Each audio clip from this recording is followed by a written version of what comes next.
Now, the essence of all this is, first thing is to understand the nature of how existence is happening. Either you can look at this, or you can look at the atom, or you can look at the universe. If you want to look at the universe, it is complex, it is difficult because you don't have a gallery seat, you know. There is no… it is not like a stadium, you can sit somewhere and watch the whole universe. Very difficult, you can only see it in pieces. If you want to watch an atom, nobody has seen an atom, do you know this? Do you know this? Even in a super electron microscope, you can't see an atom. We have observed its activity, but we have never seen an atom as such. But we have broken it. We are capable of breaking things that even we cannot see. That's our… we are very proud of this these days. We can break anything. We can make it or not is a questionable thing, but we can break anything we want. Even if we cannot see it, we can break it. Now, what you see and what you do not see itself is a very dicey thing in the sense, what is it that you can see? Right now, can you see my hand? Yes. You can see my hand only because my hand stops light. If my hand did not stop this light, if it allowed light to pass through, you wouldn't see this hand, yes? Or in other words, right now your visual apparatus can see only those things which stop light. Anything that allows light through, you cannot see it. You cannot see light itself, first of all. Can you see the light that is here? No. Only whatever stops light, you can see it. What does not stop light, you cannot see it. Very bad, isn't it? You must be able to see all those things which allow light to pass through, because they are important things. But right now your visual apparatus are trained to see or capable of seeing only that which stops light. So the whole process of seeing life the way it is means, first of all, evolving an eye, a thoughtless eye, an eye which is free of thought. When I say free of thought, it is free from the taint of memory. Right now, these two eyes are heavily loaded with memory. So you can see this. If you see a group of people like this, if you just casually look like this, among these hundreds of people, if there is one face that you're familiar with, you will see suddenly that face sticks out. Have you noticed this? Have you noticed this? You're going in a street, there are 100 people standing there. Your friend is among that. If you look here, just this friend's face is more clear than the rest of the faces, because this eye works with memory. The more memory you have, the better it sees. No memory, it cannot see. Memory means an accumulated past. Memory means information. Memory means that which does not exist but acts out as if it does. Memories are more real than reality, isn't it so? Yes or no? So I want you to understand, everything in your life is run by memory. Not just your computer stick, everything in your life. When I say memory, not just what you carry here, your very body is a body of memory. Why, if you eat a banana, it becomes a masculine body, and if she eats a banana, it becomes a feminine body, is simply because of the memory that it contains, isn't it? The information that is stored in this body and that body is different. Same banana, it becomes a man, same banana, it becomes a woman. Yes or no? Huh? Are you eating different types of bananas? Same thing, same food if you eat, it is becoming one way. In one person it is becoming dark skin, in another person it's becoming fair skin. How? The memory that you carry. Do you remember your great-great-great-great-great-grandfather? You don't. But his nose is sitting on your face. Your body remembers, isn't it? You may not have no idea who it was, but your body remembers even today. 1,000,000 years ago, how your forefathers were, still it remembers, isn't it? So what you call as my body is just a body of memory. And eyes are loaded with memory. Eye which is loaded with memory, an eye which is corrupted with memory, cannot see anything the way it is. It will only see things as it is convenient because the software is working from inside. It will not allow you to see anything the way it is. This is what traditionally we are referring to as karma. It is there in your body, it is there in your energies, it is there in the way your chemical reactions happen, it is there in your brain, it is there in your mind, it is there in everything. In the very physical energy that you carry, there is memory because you will see each person's energies behave differently from the other simply because of the type of memory it carries.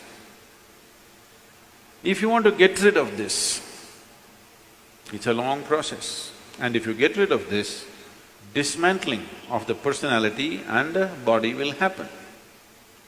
So another way is to create a distance from it. Just hold it little away. When you want to play with it, you play with it. When you want to switch it off, you must be able to switch it off.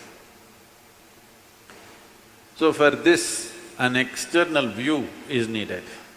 Right now, your ears are loaded with memory, your eyes are loaded with memory, your tongue is loaded with memory. Why? If you are born in Karnataka, if you go to North India, food doesn't taste good, is because the tongue is loaded with memory. Yes or no? Have you suffered this or no? You went north and they said aloo bhaji, aloo aloo matar, aloo palak, aloo parota, aloo, they said. You couldn't stay there because your tongue is loaded with memory. It wants the same things back, otherwise it will suffer. So what being loaded with memory means is a cocoon of the past is holding you. It will not allow you to even move into the present.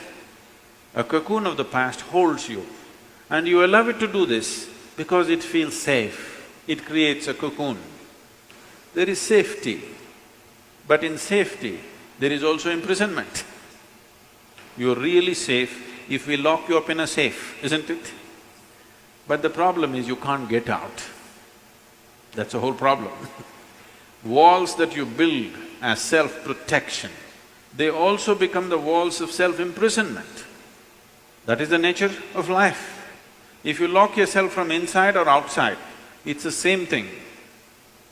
As long as you do not open the door, whether somebody locked you from outside or you locked yourself from inside, there is no difference. Anyway you're imprisoned, isn't it?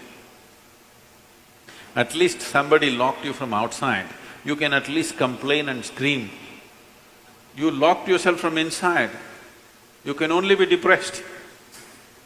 You cannot even scream. At whom will you scream? So this process of what we are looking at is the memory imprints itself on all levels, right up to the elemental level. From the 5 elements which function here, from just after that, memory's work starts. So when we utter the word karma, it is not one simple formula, or it's not, people are saying theory of karma. We are not talking about any theory. We are referring to a certain reality. Karma means memory, action and memory. Past action exists only in the form of memory, isn't it so? Yes? Memory, not just what you carry here, every cell in the body carries its own memory. Why one atom behaves differently from another atom, though the same ingredients is, it has a memory. A hydrogen atom has one kind of memory, oxygen atom has another kind of memory. Unless you mix them up, they will continue to behave like that. It is in a small circle, you are in a little larger circle, the universe is in a much larger circle, but the same memory rules all of it. So when we said karma, we are not talking about some concept or philosophy, we are referring to a certain reality which is finding manifestation as who you are. The very shape of your body is because of memory. If a bird eats a mango, it becomes a bird. If a worm eats a mango, it becomes a worm. If you eat a mango, you become a human being. Same mango, how many things it's doing, depending upon what kind of memory it carries, isn't it? What you call as a seed, if you plant the same seed, if you plant a seed in the same soil, here you plant a mango tree, here you plant an apple tree in the same soil, this will only produce apples, this will only produce mangoes. I know there is a newspaper picture where a jackfruit is become bananas, that's different. Yes? You saw this? Are you all from Bangalore or Devanahalli?